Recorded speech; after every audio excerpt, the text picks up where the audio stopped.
Welcome to the second episode of the FTF podcast. This is for the fans. My name is Justin Melillo. I've got Kevin McAdams beside me. Kevin, what's going on tonight? Well, just like you, just got out of work. We both work our day jobs to come here and then work again to do this little podcast. So I hope everyone enjoys it. This, like he said, is episode 2. So we got a lot on our table tonight. Got obviously the All Star race weekend. Got the trucks. Got the All Star race open, and then the actual main event. Going to talk a little bit about the probably the biggest race of the year in the States. Talk about the Indy 500. Talk a little bit of everything else in the motorsports world. How you doing today, Justin? I'm doing pretty good. I'm a little bit tired because I've also been worked both my jobs today. Been up since about 2 o'clock in the morning. We got done with our FTF racing race last night at about 11:30, 12 o'clock. So not a lot of sleep in my world, but we're here tonight and I'm ready to have some fun. So let's dive right in and start with the Truck Series race on, what was it, on Friday night? Yep. We had Kyle Busch in the field, so Kyle Busch won, as it's been all season. He's 5 for 5. Yep, 5 in a row, which is, I believe it's, they considered it a record, but I think it's like the only real time they've limited it. I think maybe they even did it just last year. They limited it to where you can only do 5 races. So they called it a record, but I mean, is it really a record if it's a brand new thing? I don't know. But yeah, 5 wins for Kyle, which shouldn't be surprising. The dude's on fire across the entire spectrum of motorsports. You put him in an Xfinity car, he'll win. You put him in a Cup car, he's always a shot. He's going to be a title contender this year in Cup. So it doesn't surprise me that he won at Charlotte. He led over 100 laps from what I remember. Completely dominant. It's weird because you think that that maybe it's the truck, maybe it's anyone can win, but no one else from his camp, whether it's Harrison Burton, whether it's Todd Gilliland, or even I think Brendan Jones is running the truck a couple times. You think they would just, all right, they're going to win. They have the best equipment. Have a good night. But not so much. So, I mean, he's definitely a huge factor when it comes to why that truck is winning. One of the only reasons that I don't want to see Kyle Busch leave from these lower series is you can really tell the amount of talent that the pool of drivers is in that field. And like you said, he's had Brandon Jones in that truck the last couple of weeks while he's not been in the truck because he has been limited, and this is his last race that he had scheduled. So not knocking Brandon Jones because he doesn't have the experience that Kyle Busch has over the years that he's been in, but it's the same exact truck, and Kyle Busch goes out. He leads 102 of the 134 laps on Friday night, and Brandon Jones, I think his best finish might have been a 6th place finish last week. So you can definitely see that Kyle Busch is a very talented driver, and 100%. The drivers in the camping, or not in the Camping World Truck Series, because it's not Camping World Truck Series anymore. And they're outdoors. It's the NGOTS. Yes. The NGOTS Series, Kyle Busch, and the rest of the drivers, there's a definite talent gap in between there, and Kyle Busch goes 5 for 5. He's not going to be racing anymore for the rest of this season, which will probably be good for the actual outcomes of the races, where you're not going to know who's going to win, because you had, coming in second place on Friday night, Brennan Poole. I believe he had a broken track bar or something, and he still wheeled that. Broken sway bar. I don't know if it was the front or rear, but yeah, finished second, which is just impressive. Very impressive run by Brennan Poole, and again, not in top tier equipment there. Stuart Friesen, who we talked about last week, he started second, finished third. Then we had Ben Rhodes and Matt Crafton rounding out the top 5. Going down the list, just picking out a few names. Todd Gilliland, he was in 7th. He drives for Kyle Busch. Harrison Burton was 11th. Another Kyle Busch truck, Ross Chastain, he won last week impressively. He came in 10th, continuing his top 10 streak in the series that he doesn't get points for. Brett Moffitt had some issues near the end.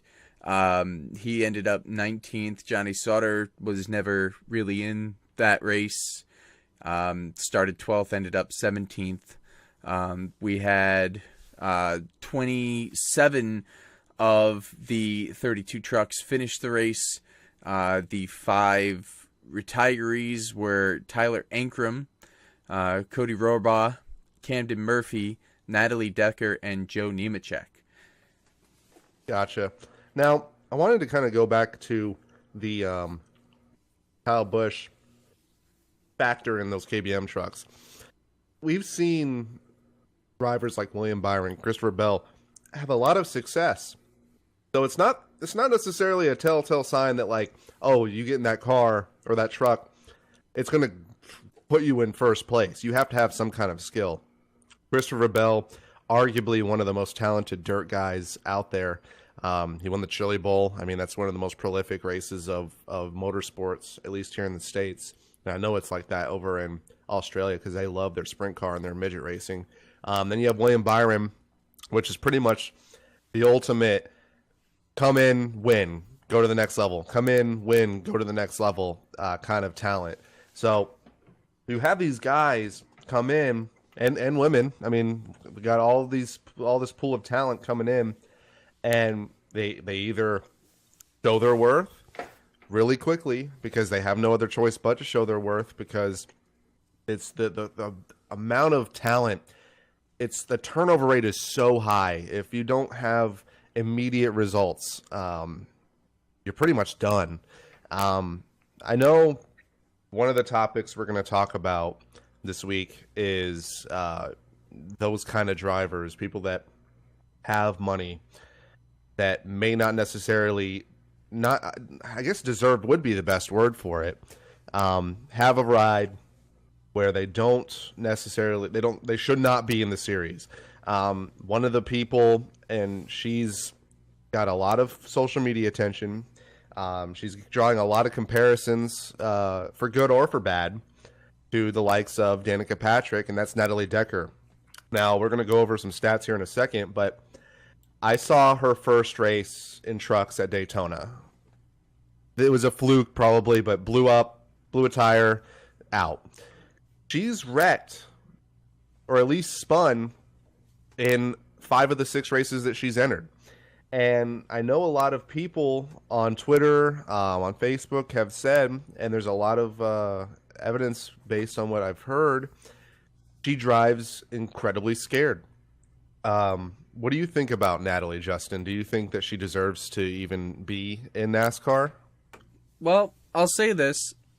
She's a young woman, and like any driver that's coming in, the potential is there, but I'm looking at her 6 starts in the truck series, and it hasn't been impressive, unfortunately.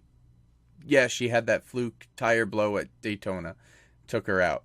But then the next week at Atlanta, she brings out 2 of the caution flags by spinning.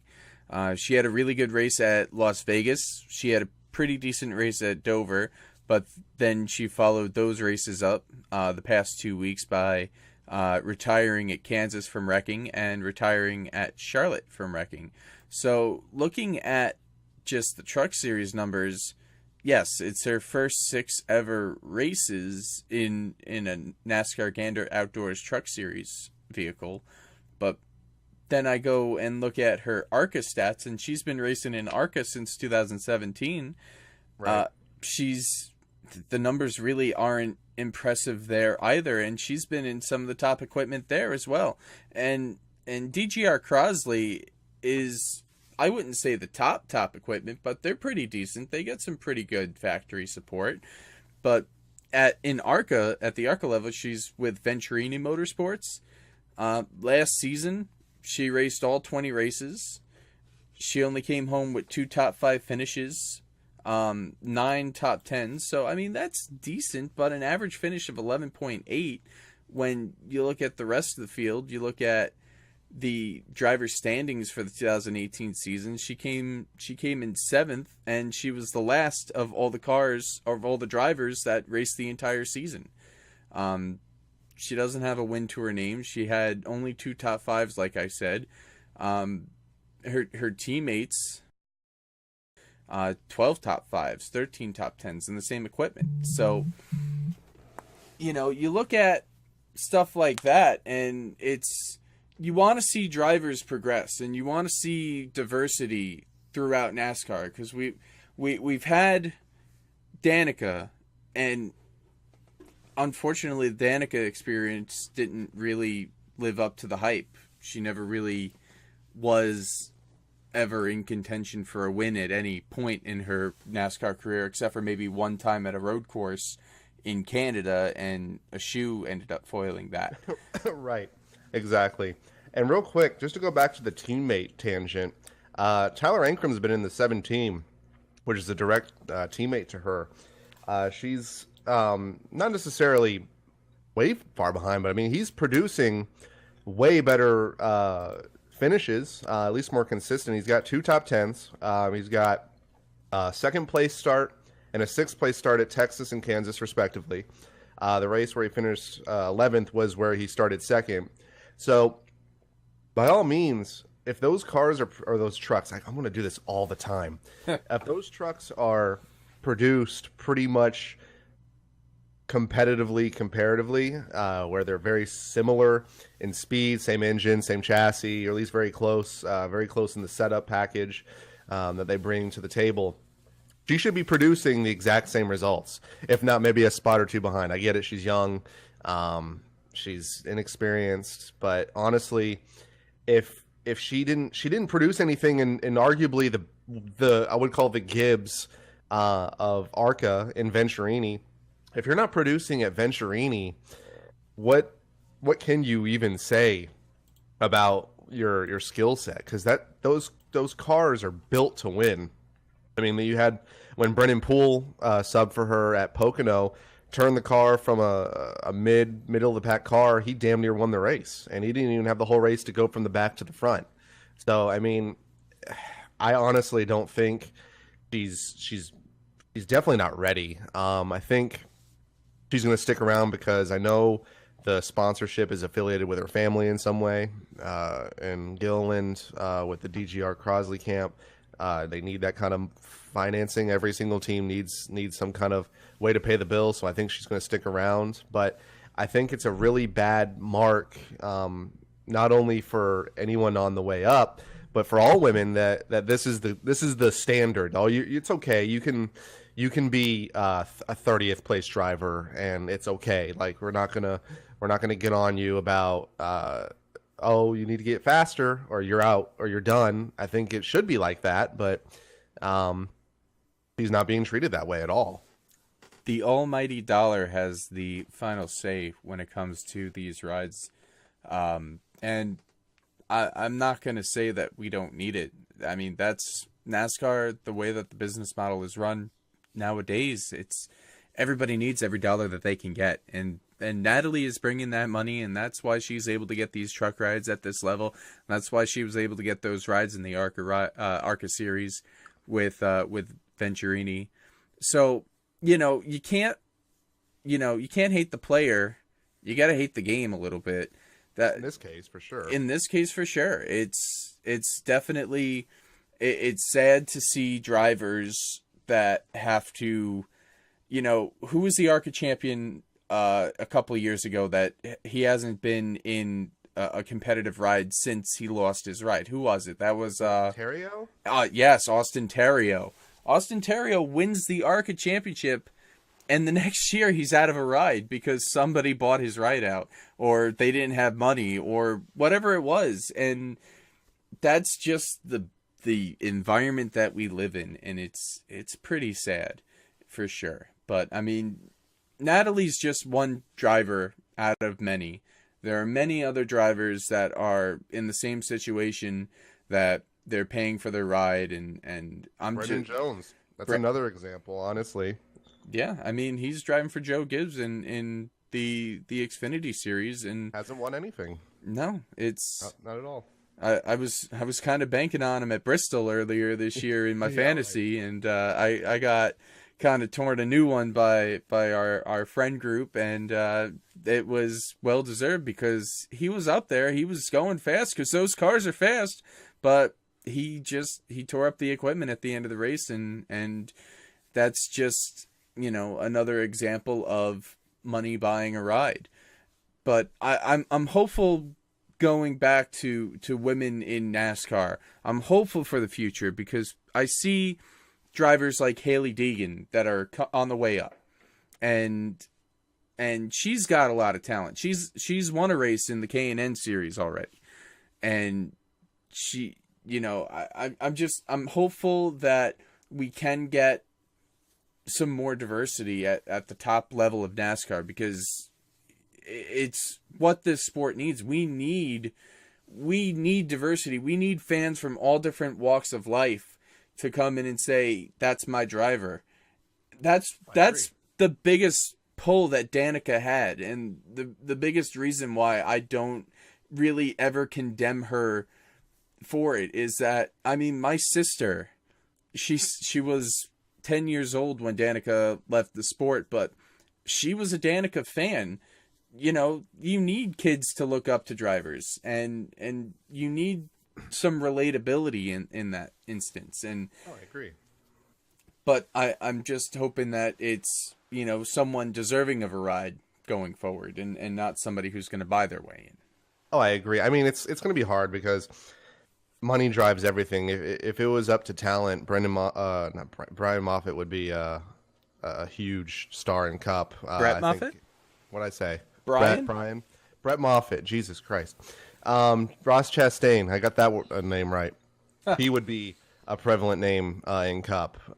You could even argue the likes of a Brendan Poole, completely screwed out of a ride because of DC Solar being an absolute crapshoot of a company, basically an illegal raid done on them by FBI, caused them to go bankrupt. I guess they were already bankrupt. They were a money laundering scheme. But it's unfortunate. I think that's a discussion we can talk about in a later episode as far as like how NASCAR can get the money aspect to be less of an issue, cut cost, because it's a huge problem across all three series. Speaking of money, there was some big money won on Saturday night. Kyle Larson, he won $1 million. Kyle Larson ended up going from not even locked into the All Star race to winning the All Star Open, or as he called it, the B main, and then going into the A main, the main event, the Monster Energy All Star race, and working his way all the way from the back of the field and to the front, and holding off the likes of Kyle Busch and Kevin Harvick to take home the $1 million. That was a really fun event. Yeah, it was really fun. I mean, it was fun from start to finish. I mean, you even look at the Open. The Open, honestly, was my favorite part of the night, just because there was sheer desperation from a lot of guys. I mean, Bubba Wallace is obviously the story of the night. Not only getting his way in, but being just win at all costs. I don't give a crap. I don't give a damn if I take myself out or if I wreck somebody else. I mean, he basically destroyed Suarez's car to even have a shot later on. But stage one, I don't know if I like this format just because so many drivers get in, but I understand why they do it, just because the pool of drivers that are already eligible is so low. I mean, they only had 15 guys locked in, which is pretty low. I know they want to get at least 20 guys. I think they got 19 this year because you had the 3 winners and then you had the fan vote, which that's whatever. So the first race, I know Byron came out of nowhere. He was running second most of the race. I feel bad for Hemrick because the caution came out and it screwed him hard. And it gave all these guys a chance to stay out and run a really, really aggressive strategy and not take tires.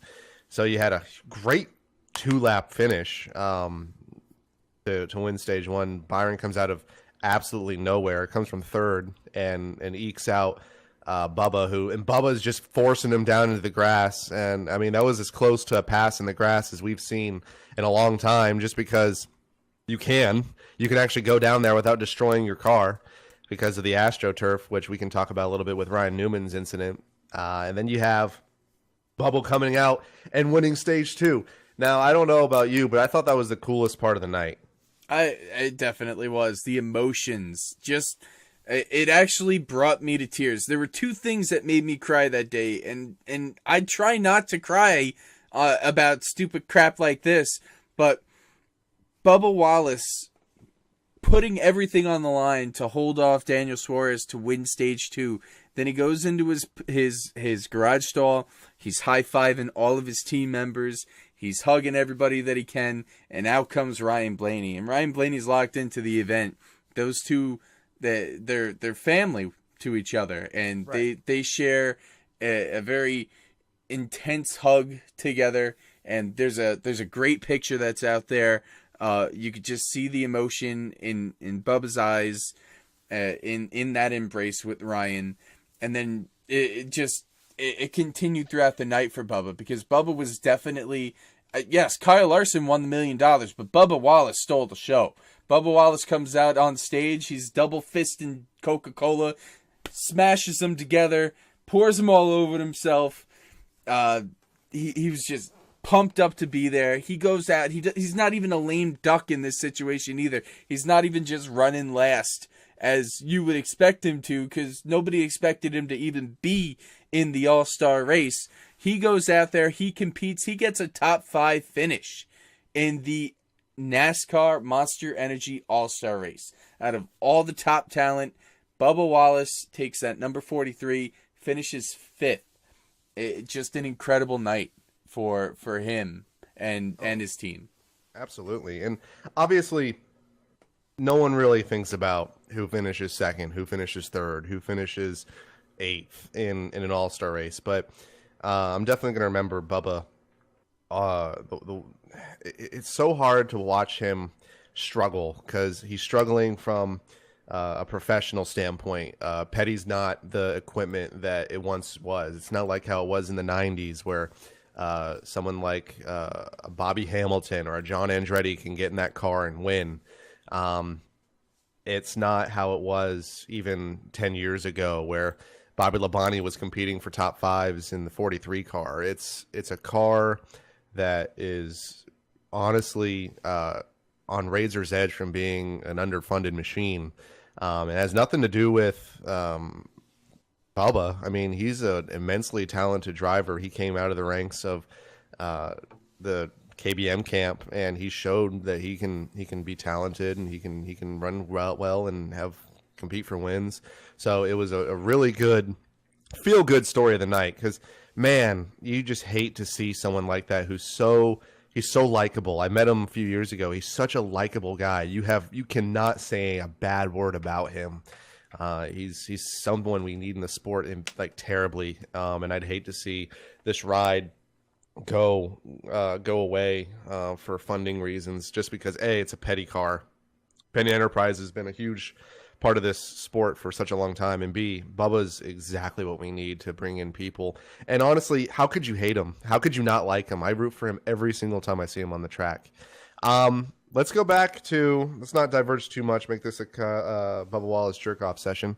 Let's get back to the All-Star race. The All-Star race was fun, but they had a couple elements that we talked about last week. They had the aero ducts expanded to the radiator, where they were carried out, the air was carried out through the hood, basically having reverse hood scoops. Instead of the engine providing, getting air to cool the engine down, it was the opposite, where you had air being taken out from the radiator outside the car to, I guess, I honestly don't have a clue from an engineering standpoint. It's supposed to help produce the racing. And then we had a radiator pan with a splitter, a 3-piece splitter. I don't know if you could see it on track, but they showed it a bunch of times on Facebook and on Twitter. And I know they had little quick recaps with Larry McReynolds.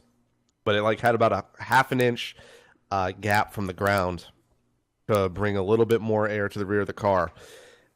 it it's hard to say if it helped because you had a race that changed all night from day to night, and it was clear to see the racing was awesome for 2 laps. The racing was 3 and 4 wide on restarts and starts only. It was not like that from a consistent basis. I know a lot of the drivers on Friday were saying it really didn't change anything. We obviously have to get a sample of this in the original package for Sunday. What did you think about the changes? Well, I look at it from 2 standpoints. You got the Kyle Busch criticism of it, where the aero is the biggest problem, and the package clearly didn't make a difference, and you could somewhat see that at the end of the race. When he was trying to track down Kyle Larson, he ended up slamming the wall out of turn 4 because he was pushing it so hard, and I don't think if the aero was as bad as it was that he would have done that. But then I also look at it from the standpoint of the crew chief for Kevin Harvick, Rodney Childers. He puts a tweet out there, and he says that the new splitter was able to make it less unpredictable. So they had a little bit more stability in that sense, and it was, NASCAR should be praised for it. But if I take a step back and look at it from an objective perspective, what we got on Saturday night was a culmination of a lot of things that created a perfect storm. And I don't think the package itself is to be praised for it, because like you said, all the action was happening in the first 2 laps. And if we didn't get the 53 car in stage 1 of the Open blowing up, we don't get the awesome finish of the 24 and the 43 side by side. Right. We get a 2-second lead by Daniel Hemrick. He doesn't overly aggressively run over Ryan Preece for 3rd, which means jack nothing. Like, it means nothing in stage 1. I don't know why he did that, but you're right. I enjoyed the race. I'm not going to knock it just because I know the package has inherent issues. I enjoyed the hell out of it. The race was really fun, and I'm not going to sit here and knock the actual race itself, because everything and every way that it played out was a really great outcome. It was really what NASCAR needed to happen. They needed a night where it was very positive. But, I mean, you have to take that step back, and you have to look at it that you wouldn't have had those finishes. Again, stage 2, Bubba Wallace and Daniel Suarez coming across the line. That was because of another caution that set up another, overtime shootout in stage 2. Right. You look at stage 3, you didn't get that in stage 3. You just got the straight 10 laps, and Kyle Larson was able to pull away and leave Ty Dillon and Alex Bowman in the dust. And that's what we would have had in the first 2 stages had we not had those late cautions that bunched the field back up, got everybody on different strategies, and got everybody, racing as hard as they could before the aero push took effect. And that's how it pretty much was for the entire night. And going into the actual All-Star race, yeah, there was one point where they were 4 wide, and that was pretty incredible in its own regard. But for the most part, it was first it was Kyle Busch. He passed Kevin Harvick, and he ran away with stage 1, which was impressive. I will say I was pretty impressed. I mean, you knew he was faster because it took him. I think he was behind Harvick for about 20 laps, but he did pass him. Which in this package, I'm still impressed that you can pass for the lead. Period. Yeah, it was. He definitely worked on him. You saw them pull away from the rest of the field, and Kyle was able to work and get around Kevin for the lead and the stage 1 victory. Then you go to stage 2, and it's Kevin Harvick instead in front. Dominated it. Yeah, he ended up taking home stage 2 and pulled away from it. Stage 3, you had a little bit of a shakeup near the end, and Joey Logano was able to take stage 3. But then you've got that final stage and that caution at the end that allowed Kyle Larson to get in the perfect position to receive a bump from Kevin Harvick, and that pushed him out to the lead. And then it was a chase, and you had Kyle Larson leading and Kyle Busch behind, and then Kyle Busch hits the wall, and then it's Kevin Harvick behind, and Kevin Harvick's trying everything that he can to figure out a way to get around Larson, but he runs out of time, and Kyle Larson becomes the $1 million man. Which, I mean, I'm really happy for Kyle. Dude needs it really bad, just because I don't know what the hell's going on with him this year. I don't know if he's still upset about the Chili Bowl, because, man, he's become instead of the disaster artist, he is the ultimate choke artist this year. And he's been like that for years. It's really strange because the dude can wheel a car better than anybody. So it's good. I'm happy for him from that standpoint, but I think that you can't ignore it. You cannot ignore the fact that a guy like Kevin Harvick, who just took off, and it's so weird because this package is supposed to be wide open, and it is wide open for one guy, and that's the leader. And it shouldn't be like that. And if they wanted it to be this way, why is there so much horsepower? Why didn't they put more downforce in it? Why didn't they could have gone so many different directions? I know they didn't want it to be a pack race, but anytime it's a pack race and it's really close and it's really fun and it's 3 wide and they're tandeming down the backstretch on restarts and they're 4 wide. And one time it was on one of the last restarts, I think it was with the 15 to go. Larson went from 11th to 7th in one corner, and it was amazing. I loved it. I absolutely loved it. But as the run goes on, things get spread out, and eventually you're pretty much stuck behind them. And I give Charlotte kudos for having some kind of proactivity and changing the track a little bit. They've done this PJ1 with the Tire Dragon combination for about 4 years now, and it's honestly helped because the second lane becomes a viable option. Because if it was a single line option only, single file racing, you really can't go to the wall, you really can't use the second lane, it might have been an absolute dud tonight. Yeah, Charlotte Saturday night. Charlotte definitely needs to be applauded for a lot of the things that they've done. Not only with the PJ1, but also with the AstroTurf, like you mentioned earlier. Ryan Newman went through that multiple times on Saturday night, and he was able to continue, unlike previous years where if you go through the grass, your splitter gets torn up. So AstroTurf, really good, really smart idea, and I feel like a lot of the tracks, if not all the tracks, should start adopting the AstroTurf idea so that we can stop tearing up race cars in the grass. The PJ1, I feel like that should be an option at every track if, the racing needs help. Oh, it needs to be used everywhere, honestly. It needs to be used everywhere except for like maybe tracks where they're naturally multi-grooves, Atlanta, Kansas, Homestead. It needs to be used everywhere, period. Charlotte's definitely stepped up their game in the last couple of years. They even have the Roval now, and I'm not saying every track should have a Roval, but I mean Charlotte's just got so many different options to bring out so much racing. And I think I heard it either on the radio or somewhere else where they have racing 300 plus days out of the year, which is just incredible because you think about it, most tracks they're only alive for 2 weekends in the year at most. But Charlotte's just doing stuff pretty much every day of the year, and I'd love to see it. I'd love to see other tracks jump on board and do the same. Charlotte's got it a little bit easier that they're right in the middle of NASCAR country. All the team shops are there. A lot of the NASCAR people are living in North Carolina, so Charlotte's maybe the perfect place for something like that. But I mean, definitely big thumbs up to what Charlotte Motor Speedway has done over the last couple of years, that allowed the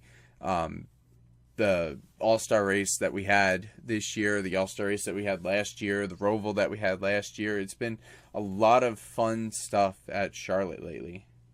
Yeah, and I mean, Charlotte's been one of those tracks. I honestly think Charlotte's one of the worst tracks on the schedule. for a couple of reasons. The track's pretty narrow.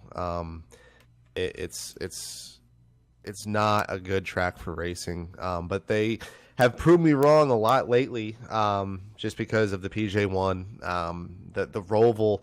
Talk about adapt and overcome. We've got fans clamoring for road courses. We got fans clamoring for obviously better racing, and they're doing everything they can to deliver. So kudos to them. I didn't expect us to be talking so positively about Charlotte in this, but here we are. I want to go back real quick to the package. I know Rodney Childers said it was good from a balance perspective. I think that's the only thing that we can really take from that and say, all right, maybe the splitter edition, and I think they're going to expand on that for the Gen 7. I think they're going to really focus on the middle part of the bumper and get some really nice flow, clean airflow from the middle of the bumper out. And maybe, I don't know if they're going to do a diffuser like they do in road racing, or even in regular cars, production model cars. I don't know if they'll go that route. I hope so. But I think that's what they were testing tonight, or Saturday night, to see if it's really going to help. And I think it did from a balance standpoint. So, hey, nobody knows that we're not recording this on the night of the All Star. We could have recorded. Man, it's so hard for me not to say it. We're talking about something that happened not so long ago, and it feels like it was yesterday, and it was honestly a couple days ago. So I don't know what to say. But I think the last thing we need to talk about the All-Star race was the fireworks at the end. Man, I don't know about you. I love Clint Bowyer. He is so great. He's one of my favorite drivers for so many reasons. If you listen to him on the scanner, him and Brett Griffin's his spotter. Man, if you want to hear some NSFW cussing, good old boys talking all the they want to talking about other drivers, listen to the 14 car every week, because, man, you will get some kind of entertainment you have never heard before. But I didn't see a whole lot of what happened. I guess Newman just took him out a handful of times. And I guess he did it after the race was over. And here comes Clint, Rock'em Sock'em Robot style, just 1, 2, 3, 4, 5, 6, 7, 8. I think he had a 10-piece on Newman, and Newman's just in his car like freaking out, trying to just defend himself. And I honestly, it was awesome. The man went Super Saiyan. He went out there, and he looks like freaking Goku, just going as many punches as he can in such a short amount of time.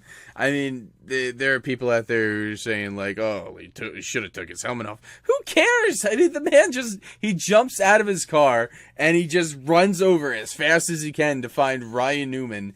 And I don't know exactly what happened either.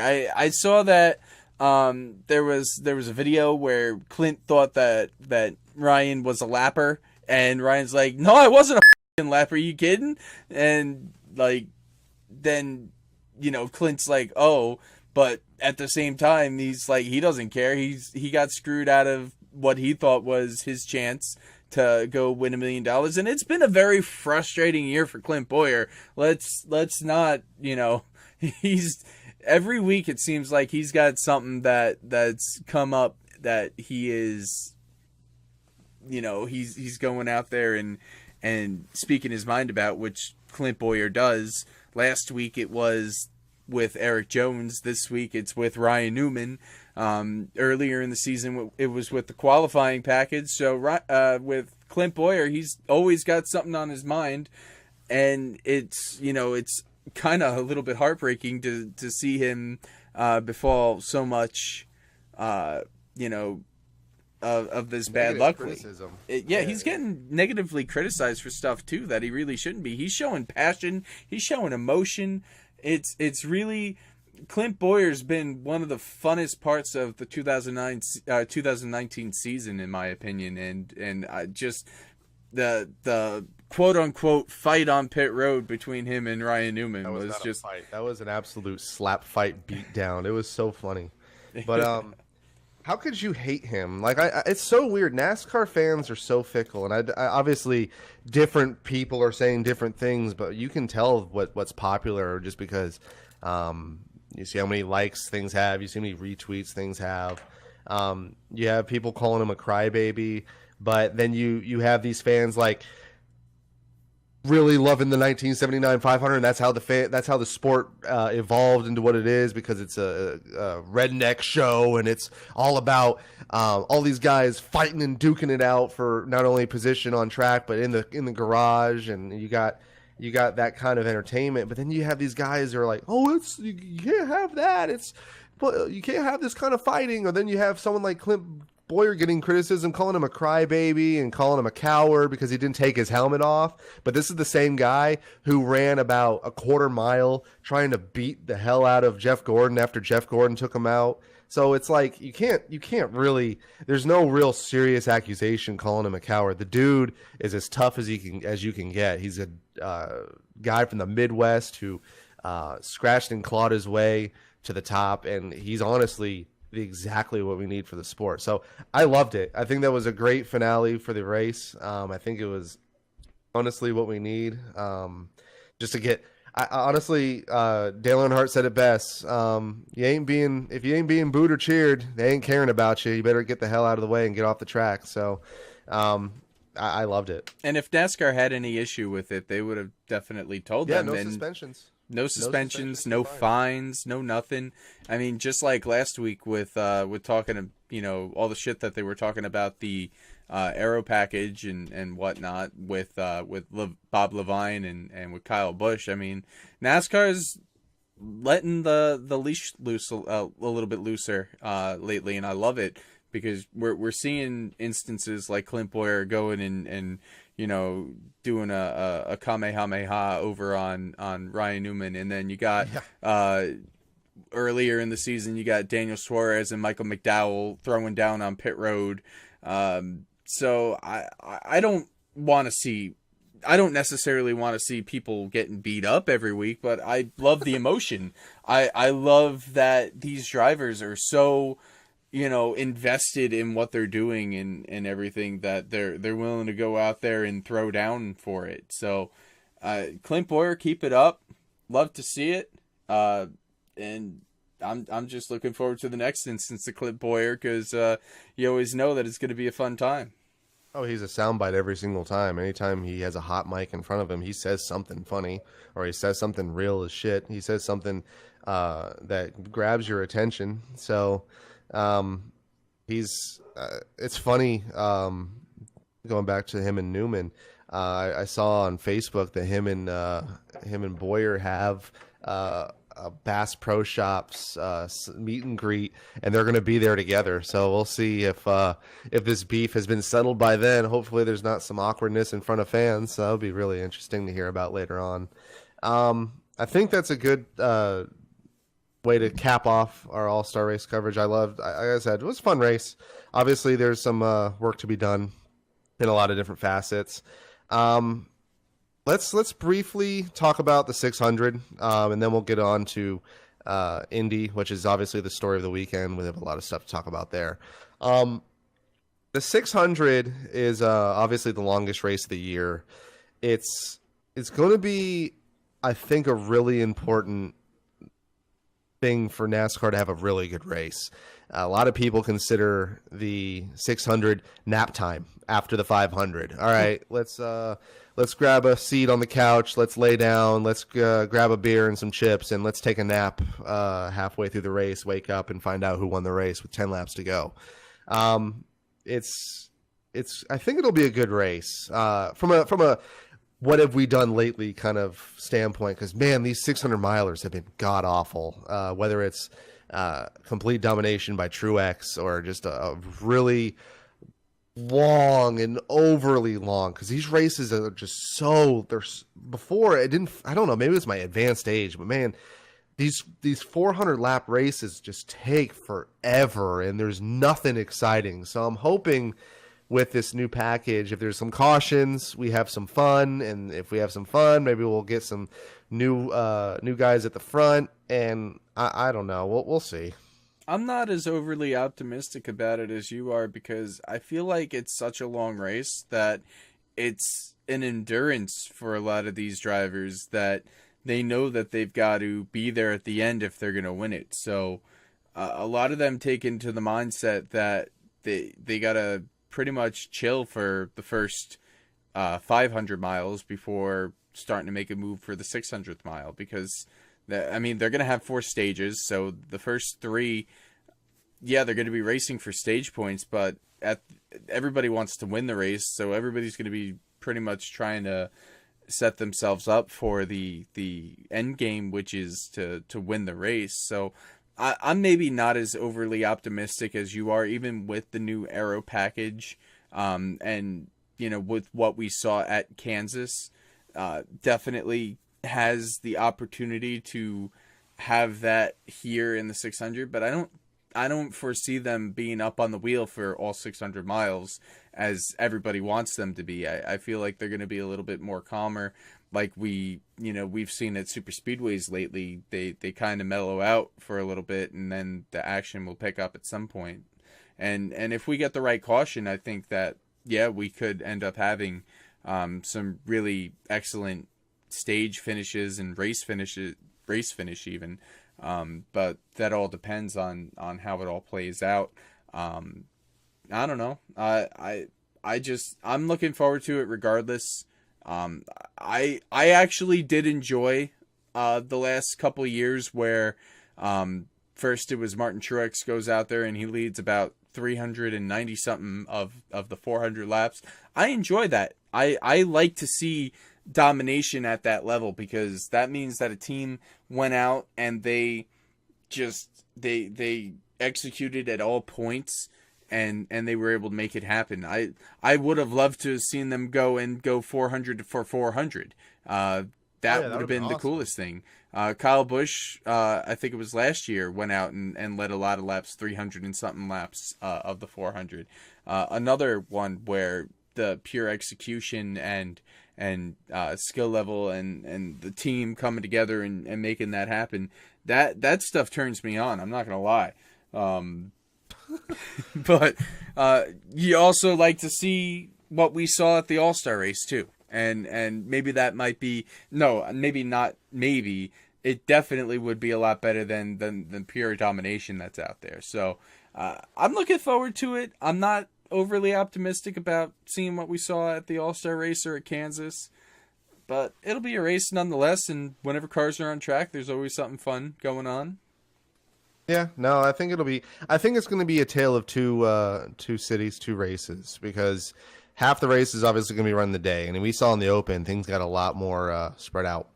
I think we'll have a Harvick, a Truex, a Busch, even maybe one of the Hendrick guys or the Penske guys being out there and leading a good chunk of the first half of the race. And then as we get later on in the night, obviously it gets cooler, the racing gets closer.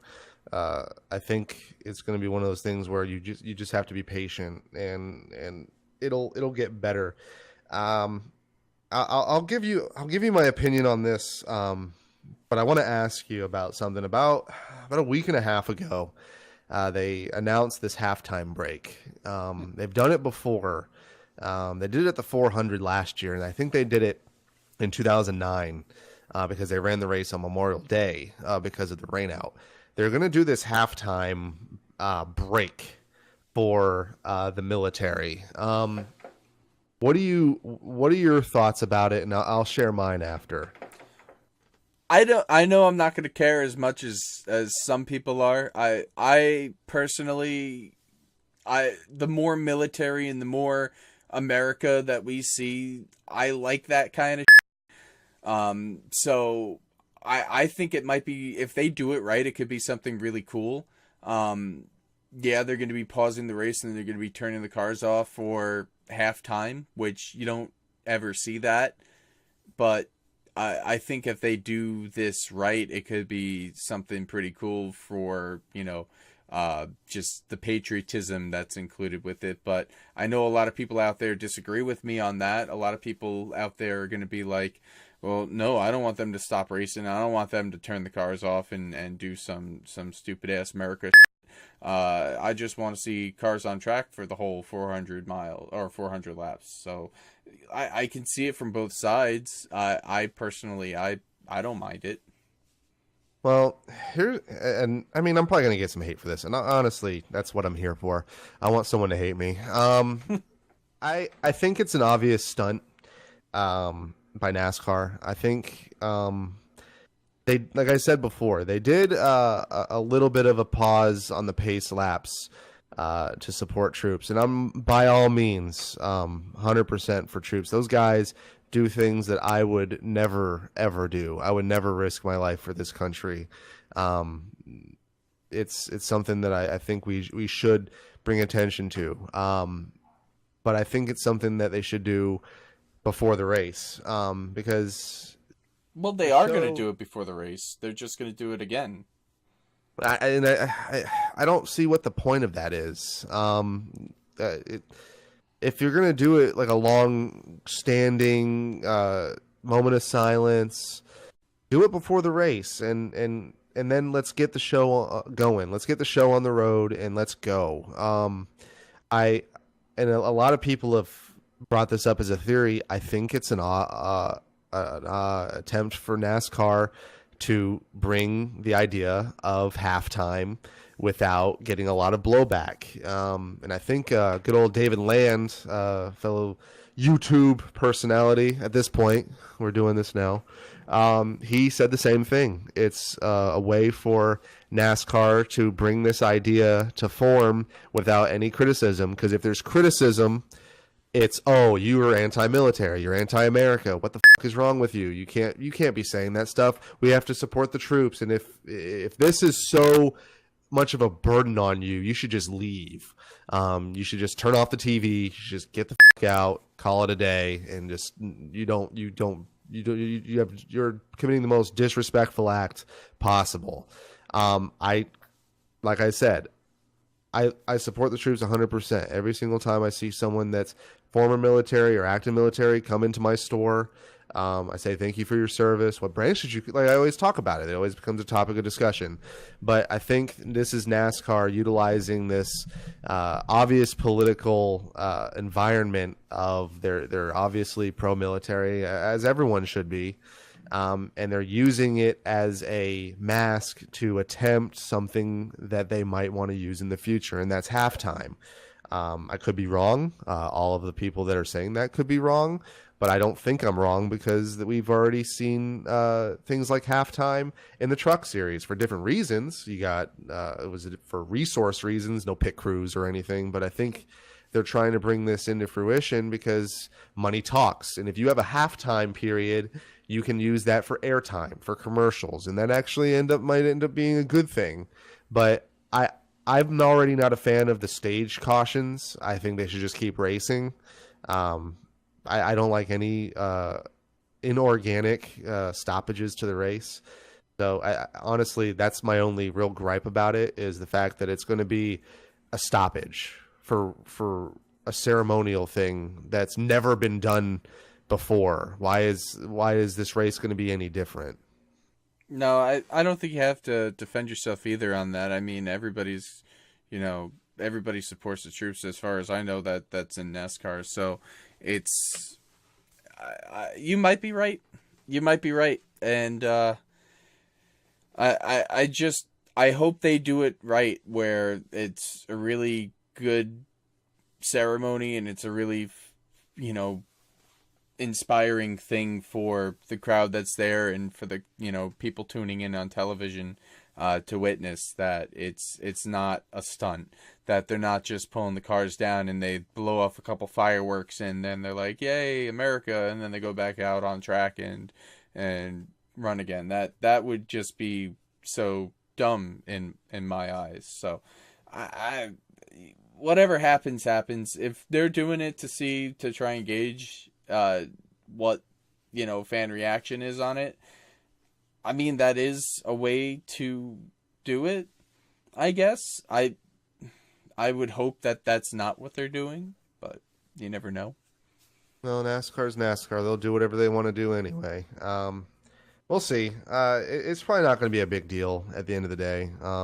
I know a lot of people are saying, well, the race is just going to be that much longer. It's already a 4.5-hour race. What's another 10 minutes? The cars are going to be going slower anyway. There's going to be another 20, 30 minutes added to the race anyhow. It's probably going to be one of the longest races on record at Charlotte, minus rain delays and stuff. So yeah, just because they're going so slow. Yeah, they're going about 10 miles an hour average speed slower, so I don't think it's going to change much of the race from a time perspective. I think it's already going to be long. Um, any other thoughts about the 600 before we go to Indy?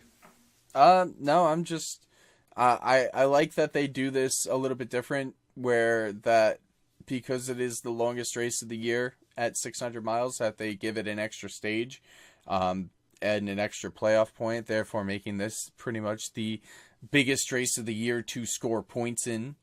So I mean that brings a little bit of excitement to it in that point. Um, it's Charlotte. It's 600. It's the third and final leg of what is known widely as the greatest day in motorsports, and I'm looking forward to capping off a wonderful Memorial Day weekend with some NASCAR right after the greatest spectacle in motorsports, which is the Indy 500. Yeah, the Indy 500. I mean, we're more or less going to be a NASCAR podcast from here on out. I mean, we might tune into some road racing here, some dirt racing there, open wheel. I love a good Aussie supercars race, so I might talk about that at some point. We obviously have the Indy 500. Indy 500 is on Sunday. We had qualifying, and the biggest story at this point is Fernando Alonso and McLaren. They ran a couple years ago with Andretti support. Basically, it was an Andretti prepared car. They blew up because of engine issues. That I think that at that point when they were running Honda, it was either a Honda or Chevy. Either way, they had issues, and the whole entire manufacturer had the same issues. They come back, and they don't have the same kind of alliance. They don't have a high-end team. And they go into what essentially is a new form of bump day. You have the final 6 guys. Basically, it's a one and done 4-lap average. It's not like how it was on Saturday where you can get as many runs as you can if you get in line. And they got beat by the ultimate David versus a Goliath. They got beat by Kyle Kaiser and Jukos, which is a very small team. They come out very last car. And Juncos. I believe it's pronounced Juncos. Juncos or Juncos, whatever. But end all be all, Alonso's out, and that's a huge story. It's honestly, we were talking about it amongst ourselves in one of our social media chats. It's honestly probably one of the most embarrassing things of recent memory in motorsports. You read the Jenner Fryer piece about it, right? I did not. Okay, let me summarize this for you. It's honestly, she describes it as the comedy of errors that doom McLaren. Some of the things that are in here, they didn't come prepared to the Texas test with a wheel. They didn't have a wheel. They lost about 2 days of practice after their primary car wrecked, after Alonso wrecked the primary car at Indy. They lost about 2 days of practice because the car was not painted the correct shade of orange. Yeah. So, and then there's another part in here where in that final qualifier, you would think that they've massaged over this car in every aspect of the way to make sure that everything is exactly where it needs to be. And they didn't set the gear correctly. They didn't have... They had to have it. They wanted to have it set for 229 in the gearing, but they had it set for 227.5 gearing. So they already had taken themselves out of it before they even put that final lap down. With every little part of their failed effort trying to make the Indy 500, every little part and piece. I mean, they teamed up with Carlin. Carlin is a brand new team, and if you look at the 3 cars that didn't make the show, they're all Carlin supported cars. McLaren has all the money in the world to partner with whoever they want to, and they don't partner with the best team. They deserve everything that they got in this one. It's just incredibly sad that the 2-time world champion Fernando Alonso is not racing in the Indy 500 because of this epic failure by McLaren and everybody involved. It blows my mind how incredibly stupid this whole situation was. Yeah, it's honestly embarrassing. I think at this point McLaren should be incredibly embarrassed. I know they just fired somebody. I forget the name. It was the head of some department. I believe it was for the IndyCar department. Golly, I can't remember his name. I'm sure I'll get it at some point. But the fact that you have someone with that kind of pull from a rating standpoint, not even like from a success standpoint. Fernando Alonso is probably one of the best drivers on this planet. He can wheel anything. He's won a 24 Hours of Daytona. He's won the 24 Hours of Le Mans. He's a Formula One champion. He's done it all. Two-time Formula One champion. Right. He's done what a lot of drivers would say, all right, that's a Hall of Fame career. I'm done. Like, you can call me retired. The fact that and Indy is such an interesting race because it's so much engineering and it's so much preparation. These guys are on track for 2 weeks trying to prepare for one race. You have a week for qualifying. You have a week for the race.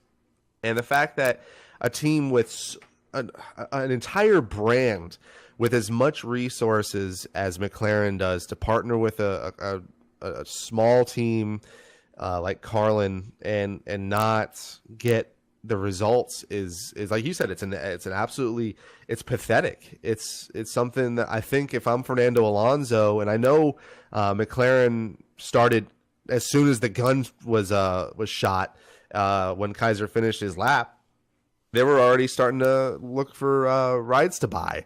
Which, I mean, I get it. You have a lot of sponsors on the line that put a lot of money towards this car, but Fernando, I think, comes out of this the real winner. Obviously, he's not going to run the Indy 500, but he said that I don't want another person's car. I don't want to take someone's ride away that they deserve to make it in. So you got to commend Alonso, but man, let's shit all over McLaren because, man, they deserve it. They absolutely put themselves in a position to look like an absolute joke of not only a racing team because they've been horrible in Formula One for a while, but overall as an organization, just because it's the Indy 500. You should not be treating it like it's any other race. This is one of the largest races in the world every year, and it's a huge honor to not only be in the race, but have a shot at winning. And McLaren could have easily had a shot at winning if they paired up with a Penske, with an Andretti, with Ed Carpenter. Ed Carpenter's cars are on fire. They're always on fire. I mean, you want to find a team that can win an Indy 500 and haven't done that yet. That's Ed Carpenter Racing. That guy eats, sleeps, and breathes Indy because he's from there. That's who they should have honestly partnered with. But it's sad, and I feel bad for Fernando. I hope at some point he gets out of that partnership because it's really crippling the later stages of his racing career. It's honestly just very sad. It's very sad, and as this is the For the Fans podcast, I do want to pose a question of the week to you, the followers, the fans out there. If Fernando Alonso were to get away from his current deal with McLaren, would you like to see him come to NASCAR? Hit us up on Twitter. Hit us up on Facebook. Let us know. Do you want the two-time world champion to venture over to NASCAR someday? Let us know. That I would love to see it. I don't know about you. I think that'd be really bringing more eyes onto our sport. And I feel like the ball that was dropped by McLaren to not have Alonso in the biggest race of the year for IndyCar for maybe all of U.S. motorsports is just incredibly sad and incredibly, disgusting that even is a possibility, that they would even let that be a possibility. But moving on from that, I mean, it's sad, and I could talk for hours about how messed up it is that the man doesn't get to race in the Indy 500. But I mean, looking at the race itself, it hopefully should be better than last year. Maybe they get a little bit more passing going on.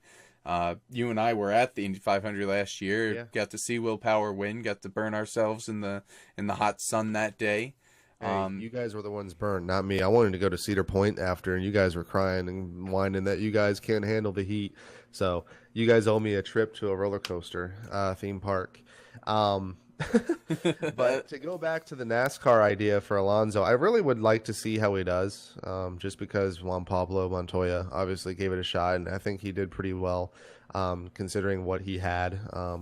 Ganassi, good equipment, but by all means, they weren't what was fast back then. They weren't Gibbs, they weren't Hendrick, they weren't Roush. So I would love to see him come in. I personally don't think he'll ever do full season or do a full campaign like Montoya did. I think he'd be doing one-off races. I'd love to see him at Daytona just because I live here, and I would love to see him race. I've seen him race in the Rolex 24, so I think it'd be cool. For reasons for his sake, I hope if he ever does make the jump, it's in a car that's a little bit more talent-oriented instead of all this aero and mechanics. And I hope that at some point, if he does come over, the car is something that's more driven to make the talent of the driver, the talent of a setup builder, really branch out and not about pure money. But that's like I said, it's a whole nother discussion. It'd be cool. And short, it would be really cool to see him race over here. Yeah, and I pretty much completely agree with all those sentiments. Hopefully, if he does venture over to NASCAR, it's when the Gen 7 is released and we have something better. But yeah, looking forward to the Indy 500. Looking forward to Monaco earlier in the morning. Indy 500, Coke 600. Should be a really fun day of racing coming up this Sunday on Memorial Day weekend. Tomorrow night, which at the point of when this podcast drops, it may have already happened, but tomorrow night we got the eNASCAR Peak Antifreeze Series, iRacing Series. That's they're going to be at Charlotte, the virtual Charlotte track. So I'll be following up for that for the racing experts. Anything else you got on the calendar for the rest of the week, Kevin?